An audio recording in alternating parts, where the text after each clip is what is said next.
Hey guys, आप लोगों का टॉप 10 क्लासेस में स्वागत है। तो आज बहुत दिनों के बाद आज की जो क्लास आने वाली है वो कक्षा 12 के लिए आज का जो सेशन है वो ज़बरदस्त होने वाला है गाइज। जैसे कि आप लोग इस आज की टॉपिक देख ही लिए होंगे कि आज की टॉपिक हम लोग किस पे चर्चा करने वाले हैं। भाई आज की टॉपिक है विद्युत द्विध्रुव के अक्ष पर विभव, फिर विद्युत द्विध्रुव के निरक्ष पर विभव, फिर विद्युत द्विध्रुव के किसी बिंदु पर विभव। मोस्ट इंपॉर्टेंट ये टॉपिक है। तो गाइज वीडियो के अंत तक जरूर बने रहिएगा। इसको हम लोग एक ऐसे तरीके से निकालेंगे, कैसे तरीके से निकालेंगे जो कि आपको आसान लगेगा और आपको समझ में भी आएगा गाइज। तो अगर चैनल पर नए आए होंगे तो चैनल को आप सब्सक्राइब कर लीजिएगा और वीडियो पसंद आएगी तो वीडियो को लाइक करके जाइएगा। आइए आपके टाइम को ना लेते हुए आज के सेशन को स्टार्ट करते हैं। तो भाई आज के सेशन का सबसे पहला टॉपिक है, क्या है? विद्युत द्विध्रुव के अक्ष पर विभव। आज यानी हमको क्या पढ़ना है? विद्युत द्विध्रुव। तो सबसे पहले हम जान लेते हैं विद्युत द्विध्रुव होता क्या है। गाइस इससे पिछले वाले चैप्टर में हमने विद्युत द्विध्रुव के बारे में अच्छे से पढ़ा के रखा है। अगर आपने अटेंड नहीं किया तो उसको जाके अटेंड कीजिएगा, फिर आप आइएगा। पर हमें आज जरूर बताएंगे विद्युत द्विध्रुव क्या होता है। ध्यान दीजिए, ये भाई कुछ एक प्रकार का एक ऐसा निकाय होता है जिसमें समान परिमाण के दो आवेश, देखिए ध्यान से समझिएगा, समान परिमाण के दो आवेश। भाई एक आवेश हो गया, दो आवेश हो गए, समान परिमाण के दो आवेश तथा विपरीत प्रकृति, यानी एक माइनस होगा तो एक प्लस होगा और एक दूसरे से अल्प दूरी पर स्थित होते हैं। एक दूसरे से अल्प दूरी यानी इनके के बीच की दूरी क्या होगी? 12। तो भाई ये जो निकाय कहलाता है, ये निकाय विद्युत द्विध्रुव कहलाता है। ध्यान से समझिएगा, हमने आपको क्या बताया? विद्युत द्विध्रुव क्या होता है? समान परिमाण के दो आवेश। देखिए एक समय के लिए इमेजिन कीजिए कि यहाँ प्लस माइनस नहीं है, तो समान परिमाण के दो आवेश तथा विपरीत प्रकृति हो, यानी समान परिमाण व विपरीत आवेश एक दूसरे से अल्प दूरी पर स्थित हो, तो ऐसा निकाय विद्युत द्विध्रुव कहलाता है। बातें समझ में आई? चलिए, तो विद्युत द्विध्रुव हो गया। यहीं पर एक वर्ड और आता है कि भाई विद्युत द्विध्रुव आघूर्ण। विद्युत द्विध्रुव आघूर्ण, ठीक, ये क्या होता है? तो विद्युत द्विध्रुव आघूर्ण को हम लोग पी से व्यक्त करते हैं। किससे व्यक्त करते हैं? पी से व्यक्त करते हैं। किससे व्यक्त करते हैं गाइस? पी से। ध्यान दीजिएगा, अब क्या होता है कि इनमें स्थित ये दो आवेश है ना, एक माइनस क्यू एक प्लस क्यू, तो इनमें स्थित विद्युत द्विध्रुव में स्थित किसी एक आवेश का परिमाण, चाहे इसका परिमाण हो चाहे इसका हो, भाई परिमाण न कि प्रकृति, किसी एक आवेश का परिमाण यानी क्यू और बीच की अल्प दूरी के गुणनफल को विद्युत द्विध्रुव आघूर्ण कहते हैं। बातें समझ में आई? हमने क्या बताया अभी कि इन दोनों आवेश में से किसी एक आवेश का परिमाण और बीच की दूरी के गुणनफल को क्या कहते हैं? विद्युत द्विध्रुव आघूर्ण कहते हैं। तो गाइस इसकी जानकारी हम लोग इसलिए दिए क्योंकि आज से फिर से ये तीनों टॉपिक जो है, ये जो हेडिंग है, आपको जरूर लग रहा होगा हमने कहीं देखा है, हमने कहीं सुना है। तो गाइस कहीं देखा नहीं, कहीं नहीं सुना है, आपने पहले चैप्टर में इन सभी टॉपिकों को अध्ययन किया है। वहाँ विद्युत क्षेत्र की तीव्रता निकालते थे, यहाँ हम लोग क्या निकालेंगे? विद्युत विभव निकालेंगे। बस अंतर ये है। इसीलिए हम लोग इसको जरा सा रिवाइज कर दिए कि जो बच्चे भूल गए होंगे आप एक बार जरूर कंप्लीट कर लेंगे। चलिए, तो आज की पहली टॉपिक हम लोग चर्चा करते हैं, बनाते हैं हेडिंग। क्या है पहली टॉपिक?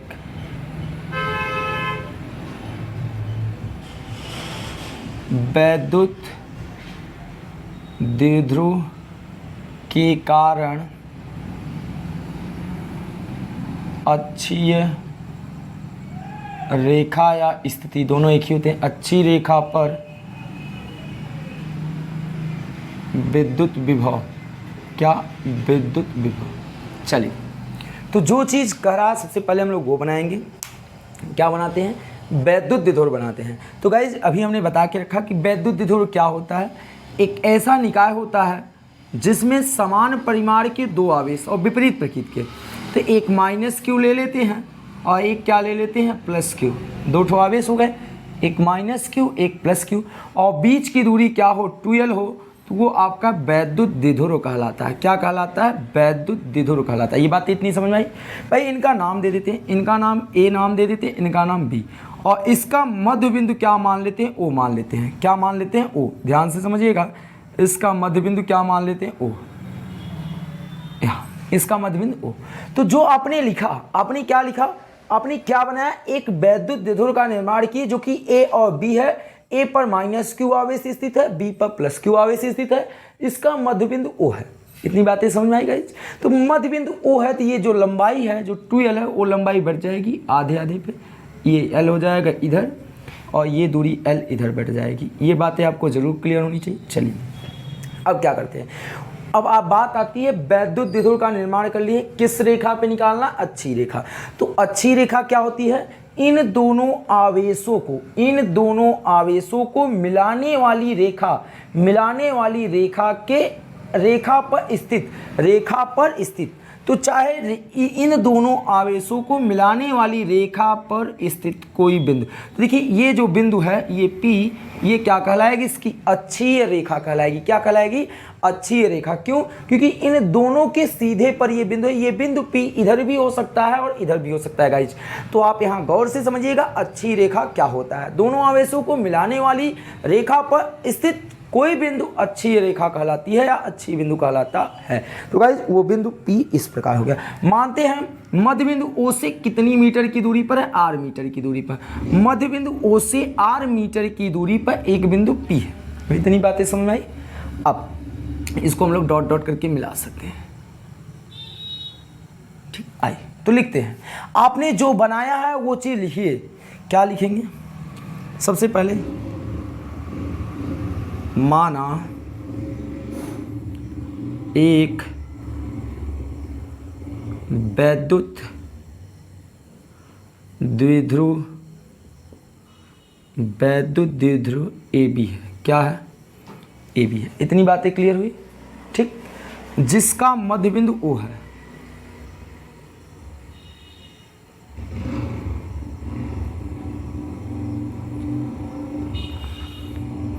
जिसका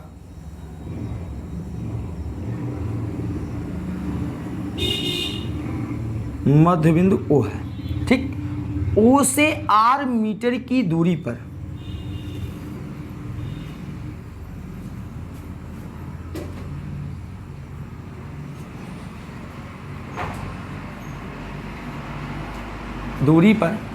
एक बिंदु P है।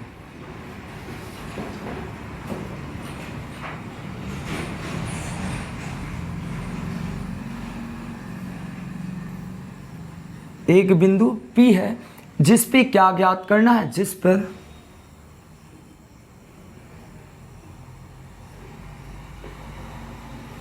पर विद्युत विभव ज्ञात करनी है।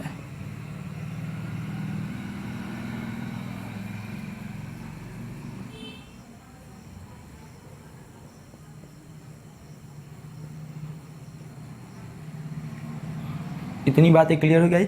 जो आपने बनाया था सो चीज़ आपने लिख ली। ठीक, अब एक चीज़ और समझिए जरा सा, क्या करते हैं। अब दूसरी चीज़ आपको क्या समझना है, आपको इस पे P पे विभव निकालना है। तो P पर विभव किसके कारण होगा भाई, P पर विभव होगा -q के कारण और +q के कारण। -q के कारण जो विभव होगा वो और +q के कारण जो विभव होगा उन दोनों को हम लोग जोड़ देंगे तो P पर परिणामी विभव मिल जाएगा। तो गाइज आइए हम लोग लिखते हैं। क्या लिखेंगे, -q आवेश के कारण बिंदु P पर विभव। तो विभव को हम लोग किससे व्यक्त करते हैं, V से व्यक्त करते हैं। किससे व्यक्त करते हैं, V से। तो भाई ये A के कारण विभव है, तो A के कारण जो विभव हो जाएगा वो VA हो जाएगा। क्या हो जाएगा, VA। ठीक, VA बराबर, हम लोग फार्मूला पढ़े हैं इससे पिछले वाले क्लास में कि बिंदु आवेश के कारण जो विभव का फार्मूला होता है V बराबर 1/4 पाई एप्सिलॉन नॉट Q/R। ये फार्मूले का उपयोग हम लोग करेंगे। तो गाइज यहाँ VA बराबर क्या हो जाएगा, 1/4 पाई एप्सिलॉन नॉट, फिर Q, तो Q यहाँ क्या है, -q है, तो यहाँ -q हो जाएगा बटे R।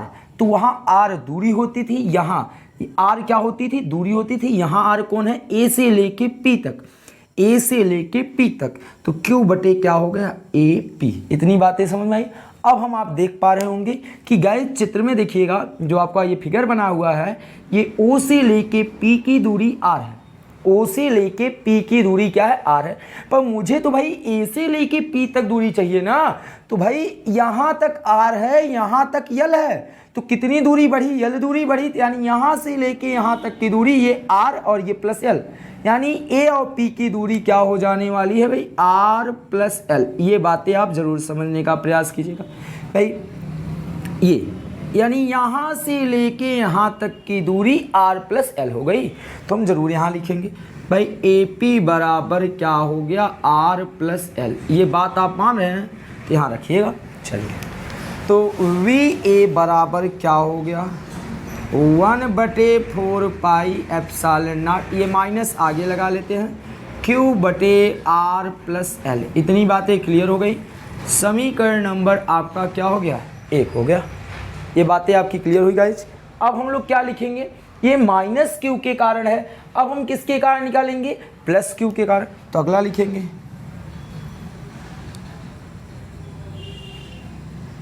प्लस Q आवेश के कारण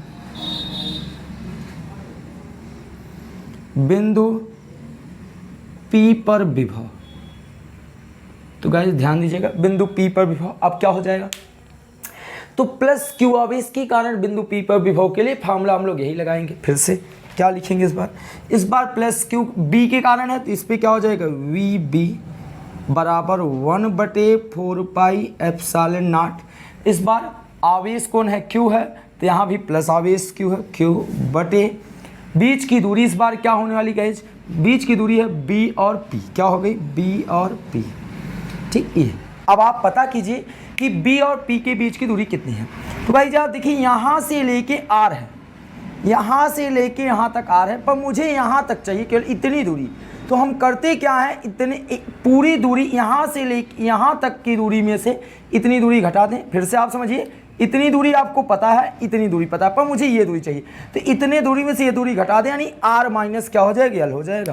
तो ये दूरी हो जाएगी R माइनस L। यहाँ से लेके यहाँ तक की दूरी क्या हो गई, R माइनस L।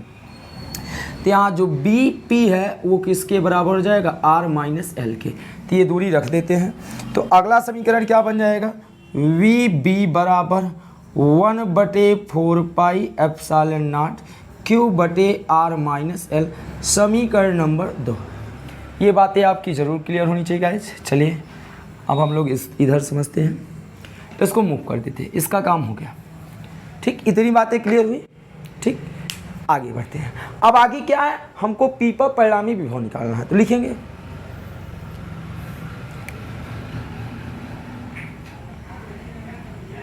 बिंदु P पर परिणामी विभव, परिणामी विभव। तो बिंदु P पर परिणामी विभव V मान लेते हैं। क्या मान लेते हैं, V बराबर क्या हो जाएगा, तो A के कारण जो विभव है वो VA है, कितना है, VA, और जो B के कारण विभव वो VB है। इतनी बातें क्लियर हुई गाइस, इतनी बातें क्लियर हुई।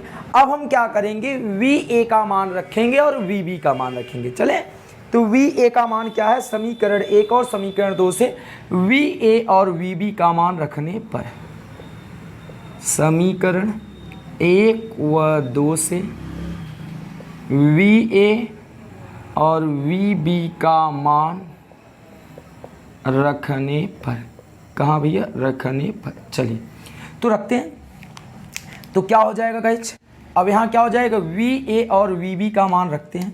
तो V बराबर क्या मिलेगा, ध्यान से समझिए, VA का मान कितना है, VE का मान है माइनस, तो minus 1/4 pi epsilon not Q/R plus कितना है, L है, R प्लस कितना है, L है। ध्यान से समझिएगा गाइज। फिर VB का मान, तो VB का मान कितना है, VB का मान है 1/4 pi epsilon not Q/R minus L। ये बातें आप जरूर समझिएगा। अब आप देखिए, आपने मान रख लिया, VA का मान रख लिया और VB का मान रख लिया। अब क्या करना है आपको कि दोनों में कुछ चीज़ें कॉमन है। तो क्या क्या कॉमन है, आप देखिए, Q कॉमन है और 1/4 पाई एप्सिलॉन नॉट। तो क्या कॉमन ले लेंगे, Q/4 पाई एप्सिलॉन नॉट। जब कॉमन ले लेंगे तो क्या बचेगा, ये माइनस आएगा, माइनस 1 क्या बचेगा, R प्लस L। देखिए ऊपर कुछ नहीं बचा, केवल -1 बचा है, और यहाँ क्या बचा है, +1 क्या बच गया, R माइनस L। ध्यान से समझिएगा गाइज। अब हम क्या करते हैं, इन दोनों को हल करते हैं गाइज। चलिए आइए देखते हैं अब क्या करते हैं, इसको हल करते हैं। तो ये आपका कॉमन होने वाला है, कौन सा चीज़ कॉमन होने वाला, Q/4 पाई एप्सिलॉन नॉट। ये आप कॉमन ले चुके हैं। अब देखिए इन दोनों को हल करते हैं। देखिए a plus B, a minus B. तो पहले हम लोग इनका लसा पर लेते हैं। लसा पर लेंगे तो r प्लस एल ये हो गया, और r माइनस एल हम लोग ऐसे नोट कर लिए। ठीक, इतनी बातें गाइस समझ में आई। अब देखिए क्या होता है, जब r प्लस एल से भाग देंगे तो ये r प्लस एल इसे कैंसिल कर देगा, तो ये कैंसिल कर देगा तो ये बचेगा, इसका मल्टीप्लाई 1 से हो जाएगा। तो r का मल्टीप्लाई, r माइनस एल का मल्टीप्लाई 1 से करेंगे तो भाई r माइनस ए, थोड़ा सा देखिएगा क्या हो जाएगा, r माइनस एल, ध्यान दीजिएगा, और ये आगे माइनस लगा है। ठीक, आगे अब r माइनस एल को इससे डिवाइड करेंगे तो ये कैंसिल हो जाएगा, ये बच जाएगा, इसका मल्टीप्लाई यहाँ कर देंगे तो क्या हो जाएगा, r प्लस एल। ये इतनी बातें समझ में आई। चलिए अब देखिए हम लोग यहाँ एक सूत्र का उपयोग करने वाले हैं। कौन से सूत्र का उपयोग करने वाले हैं भाई, ये सूत्र ये है, a प्लस बी और a माइनस बी बराबर होता है a square minus B square. इस सूत्र का उपयोग करेंगे। ठीक, तो देखिए a के स्थान पे यहाँ r है और b के स्थान पे यहाँ l है। a के स्थान पे r, b के स्थान पे l। तो जहाँ a स्क्वायर है वहाँ r स्क्वायर, और जहाँ b स्क्वायर है वहाँ l स्क्वायर हो जाएगा। तो आइए आगे हल करते हैं। तो ये क्या हो गया, Q/4 पाई एप्सिलॉन नॉट। देखिए माइनस का मल्टीप्लाई अंदर करते हैं तो माइनस r हो जाएगा, माइनस का मल्टीप्लाई करेंगे तो l, फिर ये प्लस r है और प्लस क्या है, l है। ठीक, आगे ध्यान से समझिए।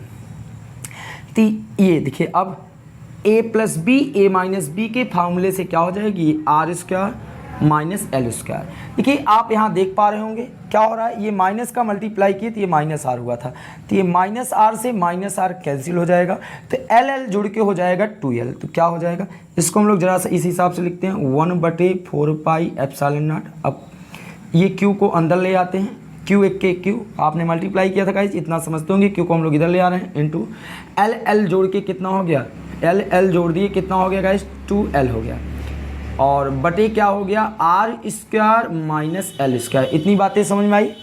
अब क्या करते हैं हम लोग, यहाँ एक फार्मूले का उपयोग करते हैं। जस्ट अभी हमने पढ़ा था कि P बराबर होता है Q इंटू 2l वैद्युत द्विध्रुव आघूर्ण, ये बात आपने पढ़ा था। तो यहाँ पर जहाँ Q इंटू 2l है वहाँ पर क्या हो जाएगा, P हो जाएगा। तो 1/4 पाई एप्सिलॉन नॉट P। ये बातें समझ में आ रही होंगी, P कहाँ से आ रहा है, क्योंकि Q इंटू 2l किसके बराबर होता है, P के, बटे हो गया r square minus L square. तो ये आया विद्युत विभव का फार्मूला अक्षीय रेखा पर। अभी हम लोगों को एक स्थिति लगा लेते हैं, कंडीशन रख देते हैं। क्या कंडीशन रखते हैं गाइस, यदि जो ये L है वो R की तुलना में बहुत कम दूरी है, यदि R की तुलना में L बहुत छोटी हो तो ये कंडीशन रखेंगे, यदि R काफ़ी बड़ा हो L से तो L की क्या कर देंगे, उपेक्षा। तब L की उपेक्षा कर देंगे, L की उपेक्षा करने पर, तो आप जब L की उपेक्षा कर देंगे तो यहाँ L जो है शून्य हो जाएगा, L नगण्य हो जाएगा। तो गाइस जब L नगण्य हो जाएगा तो आपके पास क्या बचेगा, केवल R स्क्वायर। तो V बराबर 1/4 pi epsilon not P/R square. तो जो आप पहला टॉपिक आपका था अच्छी स्थिति पर, जो आपको वैद्युत विभव निकालना था गाइज, वो अच्छी स्थिति पर वैद्युत विभव आपको यहाँ पर मिल गया गाइज। और ये जो आपका मोस्ट इंपॉर्टेंट टॉपिक था बोर्ड के दृष्टि से, आज की ये जो टॉपिक है, पहली जो टॉपिक है, उस यहाँ पर समाप्त हो जाता है गाइज। जहाँ P क्या है, वैद्युत द्विध्रुव आघूर्ण है, R क्या है, दूरी है जिस बिंदु P पर हम लोग विभव ज्ञात करेंगे। तो गाइज अगर ये आपकी आज की टॉपिक ये समझ में आई होगी तो आप इसका स्क्रीनशॉट लीजिएगा, फिर हम लोग नेक्स्ट टॉपिक की चर्चा करते हैं। अगर कहीं भी कोई डाउट हो तो जरूर कमेंट बॉक्स में कमेंट कीजिएगा। चलिए स्क्रीनशॉट ले सकते हैं आप, मूव करें इसे। तो गाइज जैसा कि दूसरी टॉपिक क्या है आपकी, दूसरी टॉपिक है वैद्युत द्विध्रुव के कारण निरक्षीय रेखा पर वैद्युत विभव। गाइज वैद्युत द्विध्रुव आप जान रहे हो, केवल यहाँ दूसरी चीजें जाननी है कि निरक्षीय रेखा क्या होता है। तो आइए उसको हम समझते हैं। सबसे पहले क्या बनाएंगे, सबसे पहले एक वैद्युत द्विध्रुव बनाएंगे। क्या बनाएंगे, एक वैद्युत द्विध्रुव बनाएंगे। तो चलिए एक वैद्युत द्विध्रुव का निर्माण करते हैं।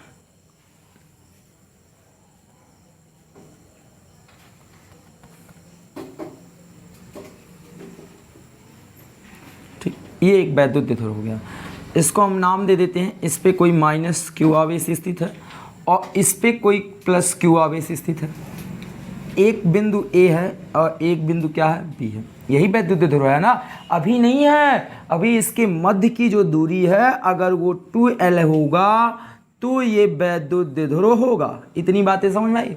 ये भाई एक वैद्युत द्विध्रुव है। कैसे है, कैसे आपने जाना कि आपने देखा कि माइनस क्यू और प्लस क्यू दो आवेश थे और बीच की दूरी 2L थी, या 2A हो या 2D हो, कुछ भी हो सकता है।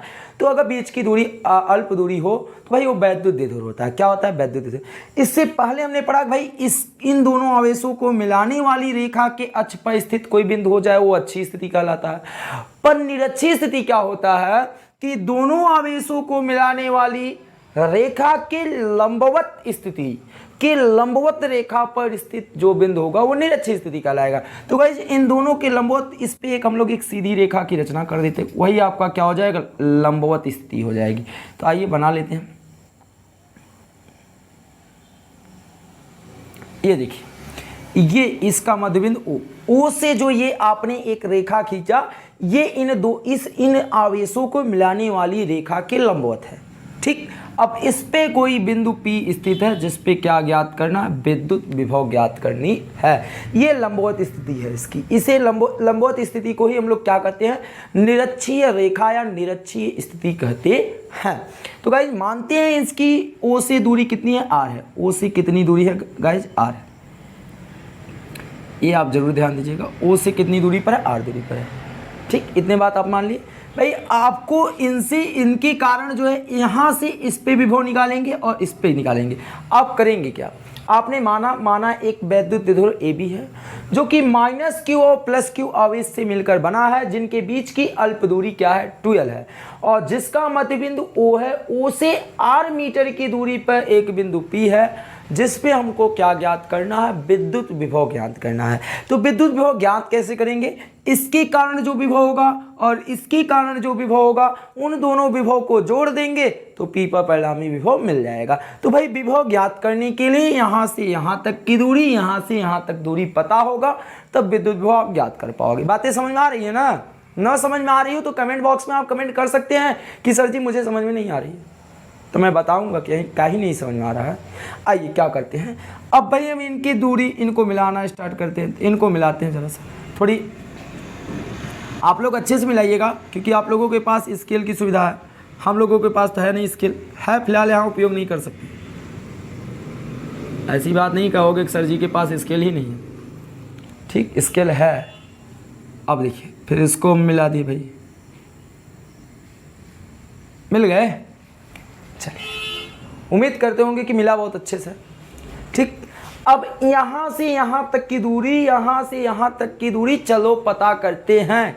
कहाँ पता करोगे, यहीं पता हो जाएगा। आप देखिए क्या, देखिए ये जो दूरी है जब आपने मिलाया तो ये त्रिभुज का एक निर्माण हुआ AOP, देख पा रहे होंगे, या तो POB, दोनों त्रिभुज, दोनों समकोण त्रिभुज है। ये भी यहाँ भी समकोण है, यहाँ भी समकोण है। तो देखिए POA AOP POB, किसी भी त्रिभुज से ये दूरी हम लोग निकाल सकते हैं। क्यों, क्योंकि हमको पता है ये दूरी कितनी है, L है। ये दूरी यहाँ से लेके यहाँ तक की दूरी L है, यहाँ से लेके यहाँ तक की दूरी क्या है, L है। इतनी बातें आपको समझ में आ रही होंगी। तो आइए हम लोग क्या निकाल लेते हैं, बिंदु P की इनसे और इनसे दूरी। किससे भैया, प्लस क्यू आवेश और माइनस क्यू आवेश से बिंदु P की दूरी। तो सबसे पहले हम लोग यही निकालेंगे। तो आइए क्या लिखते हैं, सबसे पहले लिख लेते हैं। क्या लिखेंगे, माना एक वैद्युत द्विध्रुव, माना एक वैद्युत द्विध्रुव AB है। क्या है, AB है। ठीक, इतनी बातें समझे। जो माइनस क्यू और प्लस क्यू आवेश से मिलकर बना है, जिसका मध्य बिंदु क्या है, ओ है। इतना हम लोग लिखते हैं। जो माइनस क्यू तथा प्लस क्यू आवेश से मिलकर बना है,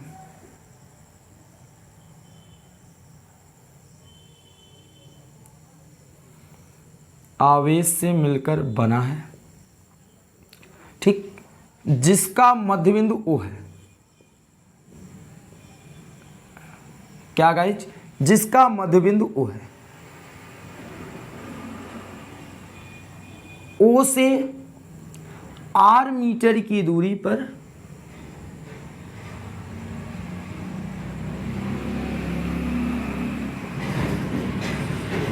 एक बिंदु P है, एक बिंदु P है जिस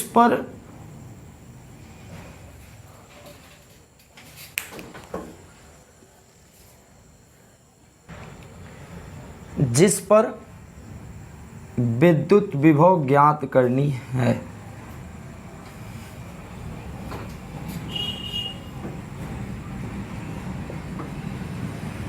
ठीक, इतना बातें आपने नोट कर लिए। अब हम लोग सबसे पहला काम पता करेंगे कि भाई यहाँ से यहाँ तक की दूरी कितनी होने वाली है। तो चलें, तो सबसे पहले हम लोग क्या निकालेंगे? दूरी निकालेंगे। कहाँ? माइनस क्यू से और प्लस क्यू से। तो लिखते हैं, ये बात जरूर लिखेंगे यहाँ, माइनस क्यू तथा प्लस क्यू आवेश से बिंदु P की दूरी, बिंदु P की दूरी बराबर क्या हो जाएगा गाइज, वो समझिए। अब दूरी हम लोग निकालेंगे तो ध्यान से समझिएगा। वो दूरी क्या होगी? AP और BP। तो दूरी जो हो जाएगी वो AP बराबर क्या हो जाएगा? BP बराबर क्या होगा? अब ध्यान दीजिए, AP बराबर BP क्या हो जाएगा? ध्यान समझिए। आप लोग जरूर ये पढ़े होंगे कि ये जो आपका क्या है, ये सबसे बड़ी भुजा है। ये आपकी क्या है गाइस? सबसे बड़ी भुजा है, जिसे आप लोग कर्ण कहते हैं। तो कर्ण बराबर आपने पढ़ा होगा, कर्ण बराबर होता है, या कर्ण का वर्ग बराबर पढ़े थे, आधार का वर्ग प्लस लंब का वर्ग। अगर गाइस आपको दिक्कतें आती हैं तो आप यहाँ एक समझ सकते हैं, आपको समझा दे रहे हैं। देखिए, त्रिभुज AOP में, त्रिभुज AOP में, ये बात आप ध्यान दीजिएगा, AOP में पाइथागोरस प्रमेय से, पाइथागोरस प्रमेय से ये लगाएंगे। क्या लगाएंगे? पाइथागोरस प्रमेय से क्या करेंगे?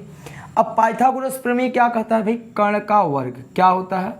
कर्ण का वर्ग बराबर आधार का वर्ग और प्लस क्या होता है? लंब का वर्ग। ध्यान दीजिएगा।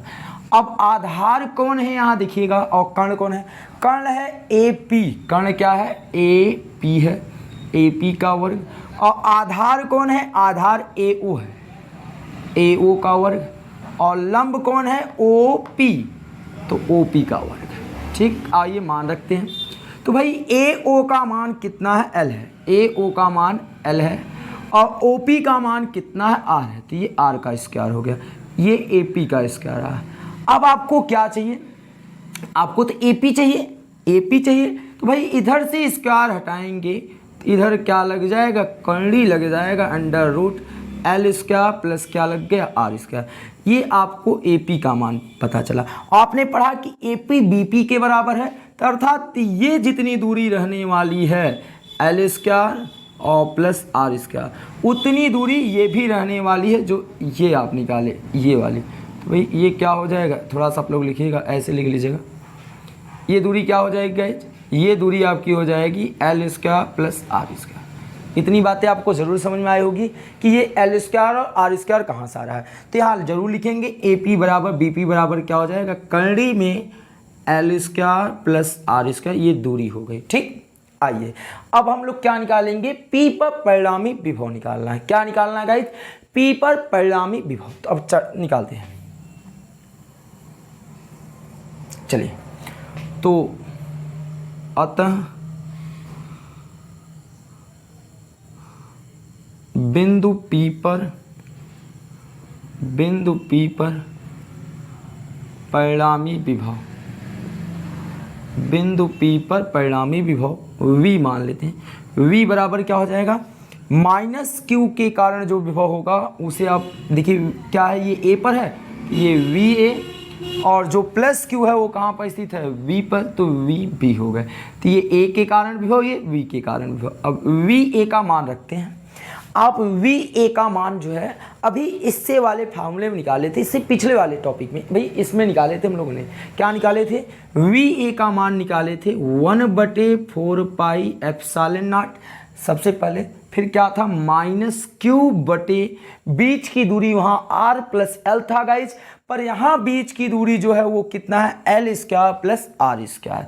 तो यहाँ बीच की दूरी कौन है, AP कर लीजिए या तो ऐसे कर लीजिए, ठीक। तो यहाँ बीच की दूरी कितनी है, कर्ली में L square plus R square, ठीक। और VB का मान क्या है, VB का मान हो जाएगा 1/4 पाई एप्सिलॉन नॉट Q बटे, यहाँ भी बीच की दूरी क्या हो जाएगी, कर्ली में L square plus R square. ये बातें आप जरूर समझने का प्रयास कीजिए, ठीक। अब ये माइनस आपका यहाँ पर आ जाएगा, minus 1/4 pi epsilon not Q बटे कर्ली में L square plus R square, और यहाँ पर 1/4 पाई एप्सिलॉन नॉट Q बटे कर्ली में L square plus R square. ये बातें आपको जरूर समझ में आ रही होगी। तो गाइस देखिए, ये जितना माइनस में है ये इतना प्लस में है, तो माइनस और प्लस कैंसिल कर देंगे तो V बराबर क्या हो जाएगा, 0। ये बात आप समझने का प्रयास कीजिए। अर्थात वैद्युत द्विध्रुव के कारण जो निरक्षीय रेखा होती है, जो निरक्षीय स्थिति होती है, उस पे जो परिणामी विभव होता है वो क्या होता है, शून्य होता है गाइज। तो आज की जो दूसरी टॉपिक है वो यहाँ पर समाप्त हो जाती है। आपने अच्छी स्थिति देखा, आपने निरक्षीय स्थिति देखा, अब वो समय आ गया है, वो घड़ी आ गई है कि जिसमें आपको बताया जाए कि जो आपका मोस्ट इम्पॉर्टेंट टॉपिक था कि वैद्युत द्विध्रुव के कारण किसी बिंदु पर विभव। अगर गाइज ये आप मन लगा के समझ लिए, अगर ये आपको समझ में आ गया तो ये जो दोनों आपने पढ़ा है ये दोनों टॉपिक आपको सरल हो जाएंगे, आप एक ट्रिक से उसे ज्ञात कर सकते हैं। तो गाइज आप इसका स्क्रीनशॉट लीजिएगा, फिर हम लोग तीसरे टॉपिक की चर्चा करते हैं। अगर वीडियो को लाइक नहीं किए होंगे तो वीडियो को लाइक ज़रूर कर दीजिएगा गाइज, ठीक। आप स्क्रीनशॉट लीजिए। जैसा कि हमने लेक्चर स्टार्ट करने से पहले जो है ये ज़रूर बता के रखा था कि भाई आपका जो तीसरी टॉपिक है वो मोस्ट इम्पॉर्टेंट होने वाली है गाइज। आज हम लोग इसको इतनी सरल भाषा में सीखेंगे और इतने छोटे से टॉपिक या छोटे से टॉपिक में समाप्त कर देंगे कि आपको लगेगा ही नहीं यार कि ये जो तीसरा टॉपिक था बुक में इतना लंबा चौड़ा सा दिया था और सर इतनी जल्दी समाप्त कर दिए। तो गाइस वीडियो के अंत तक जरूर बने रहिएगा। ना आपको समझ में आया ना तो आप कहिएगा कि सर मुझे समझ नहीं आया, ठीक। आइए तो आज हम लोग स्टार्ट करते हैं। विद्युत द्विध्रुव के कारण r थीटा दूरी पर स्थित कोई बिंदु P हो, उस पर हमको विद्युत विभव ज्ञात करनी है। तो चले आइए समझते हैं। तो सबसे पहला काम विद्युत द्विध्रुव का निर्माण करते हैं। चलिए तो भाई विद्युत द्विध्रुव का निर्माण करते हैं। थोड़ा सा इधर, ठीक ना। अब विद्युत द्विध्रुव का निर्माण कर लिए, इस पे माइनस Q आवेश रख दिए और इस पे क्या रख दिए, प्लस Q आवेश रख दिए, और जिसका एक बिंदु A हो गया और एक बिंदु क्या हो गया, B हो गया। इतनी बातें आप जरूर समझने का प्रयास कीजिए। बातें समझ में आ रही है। जिसका मध्य बिंदु क्या हो जाए, O हो जाए, या तो मध्य बिंदु से क्या लेना है, किसी भी बिंदु, कोई भी बिंदु हो सकता है ना, तो मध्य बिंदु क्या करेंगे, ठीक। अब क्या करते हैं, इसका जो वैद्युत द्विध्रुव आघूर्ण होगा, वैद्युत द्विध्रुव आघूर्ण, वो ध्यान दीजिए, वो वैद्युत द्विध्रुव आघूर्ण क्या होगा, माइनस Q से प्लस Q की तरफ होगा। ध्यान से समझिएगा, ये जो पॉइंट हम बना रहे हैं ये P, वैद्युत द्विध्रुव आघूर्ण। ध्यान से समझिएगा गाइज, ये वैद्युत द्विध्रुव आघूर्ण को व्यक्त कर रहा है जो माइनस Q से प्लस Q की तरफ होगी। इतनी बातें आप जरूर समझने का प्रयास कीजिएगा, ठीक। अब क्या करते हैं भाई, वैद्युत द्विध्रुव के कारण r थीटा पर, तो इसके किसी भी कोई एक बिंदु से r मीटर की दूरी पर। अब ये जो r मीटर की दूरी है ये कोई दूरी निश्चित नहीं है, आप इसको चाहे जितना दूरी बढ़ा सकते हैं, चाहे जहां तक ले जा सकते हैं। और ये जो थीटा, जो ये इनके बीच जो एंगल बन रहा है गाइस, 1 मिनट के लिए, 1 मिनट समय दीजिए, ठीक। इसको हम लोग यहाँ दिखाते हैं। द्विध्रुव आघूर्ण P। ठीक, अब ध्यान दीजिए, जो इनके बीच एंगल बन रहा है वो थीटा लगातार परिवर्तन रहेगा। यानी आप कुछ समझने का प्रयास कीजिए कि ये जो थीटा है ना वो अस्थाई नहीं रहेगा कि यहीं पर रहेगा। इस लाइन को आप इधर से इधर, इधर से इधर, इधर से इधर चारों तरफ घुमा सकते हो। तो भाई चारों तरफ घुमाएंगे तो उस बिंदु पर मान लो ये रेखा यहाँ से हटा के यहाँ कर दी, यहाँ कर दी, यहाँ कर दी, यहाँ यहाँ, तो बताइए वहाँ पर विभव क्या होगा। तो उसको हम लोग निकालने चल रहे हैं। तो वो बिंदु, ये बिंदु क्या मान लेते हैं, ये बिंदु क्या मान लेते हैं, ए बी मान लिए हैं, ये बिंदु सी मान लेते हैं। क्या मान लेते हैं, सी। जिस पे हमको क्या ज्ञात करना, विभव ज्ञात करना है, और जिसकी दूरी क्या है, आर दूरी है। जो कितनी दूरी पर है, आर दूरी पर है। तो गाइस जो हम लोगों ने बनाया है वो चीज़ यहाँ पर लिखते हैं। क्या लिखेंगे, चलिए तो सबसे पहले क्या लिखेंगे, माना एक वैद्युत द्विध्रुव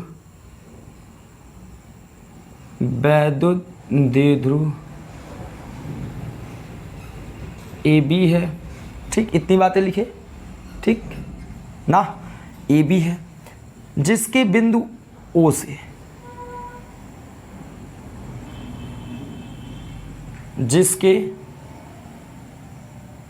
जिसके बिंदु ओ से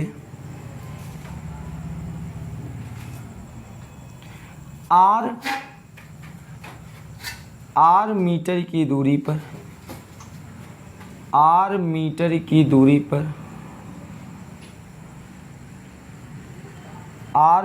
दूरी पर तथा थीटा कोण बनाते हुए,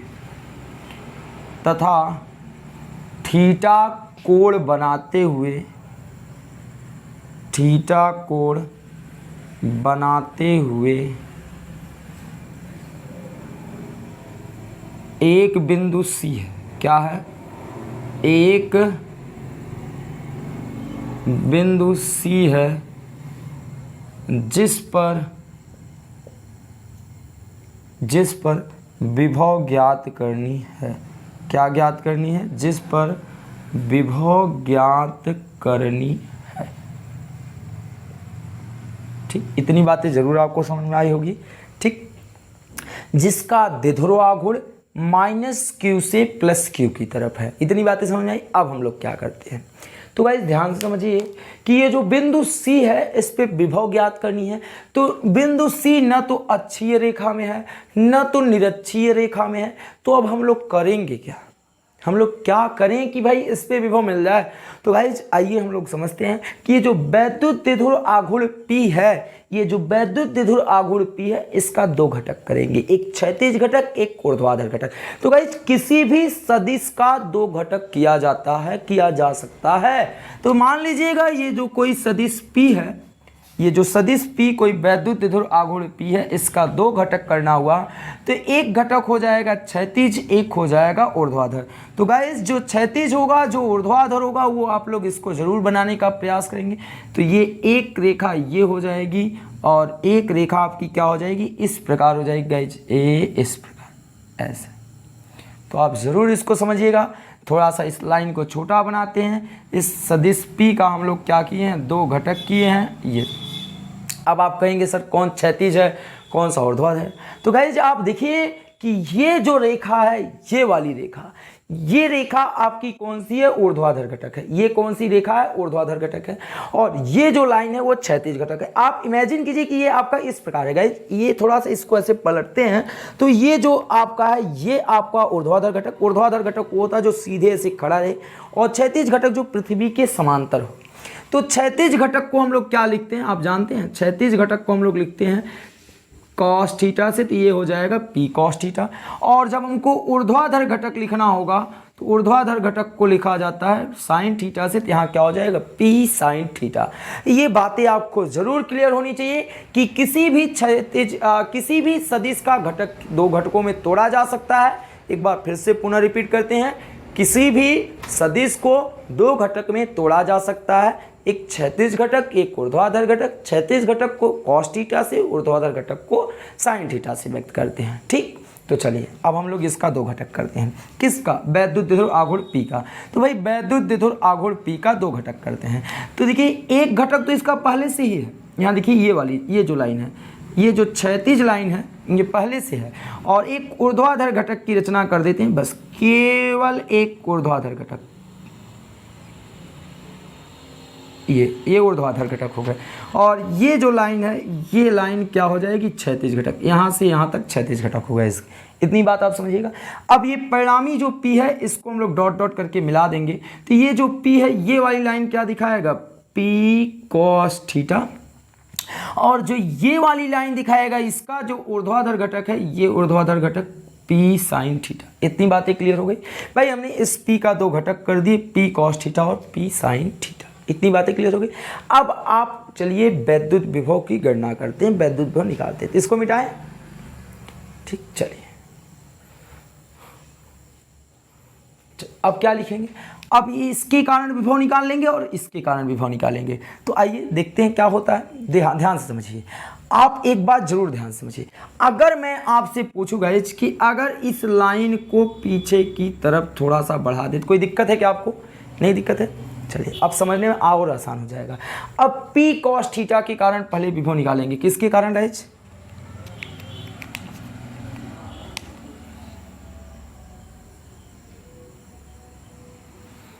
तो P cos थीटा के कारण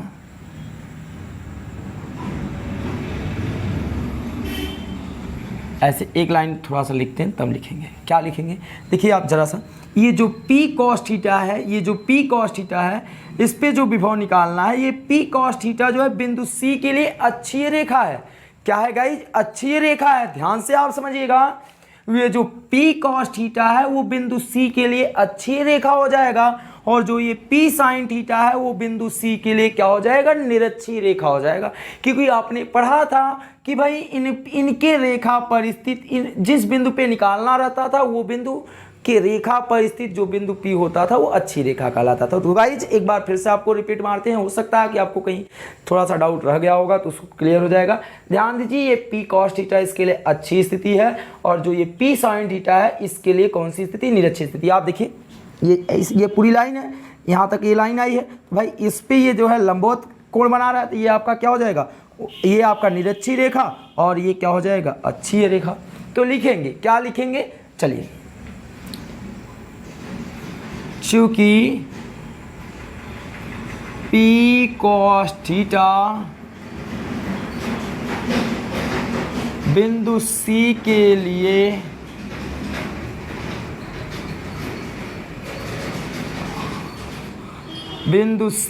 लिए अक्षीय रेखा का काम कर रही है,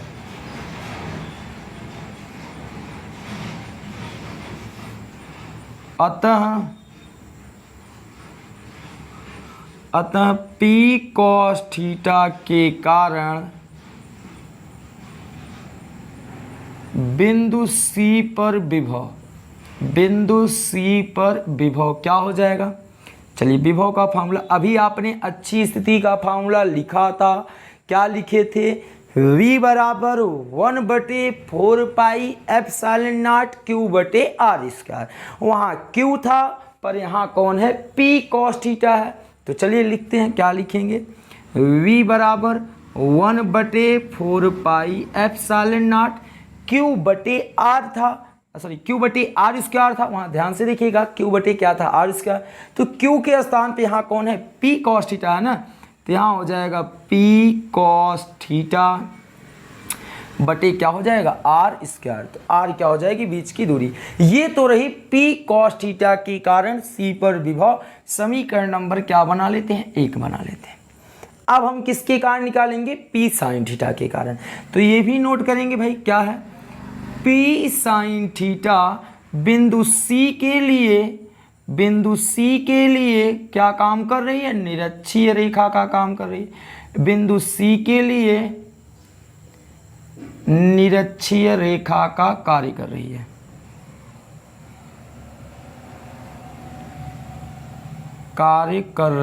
है, अतः P sin थीटा के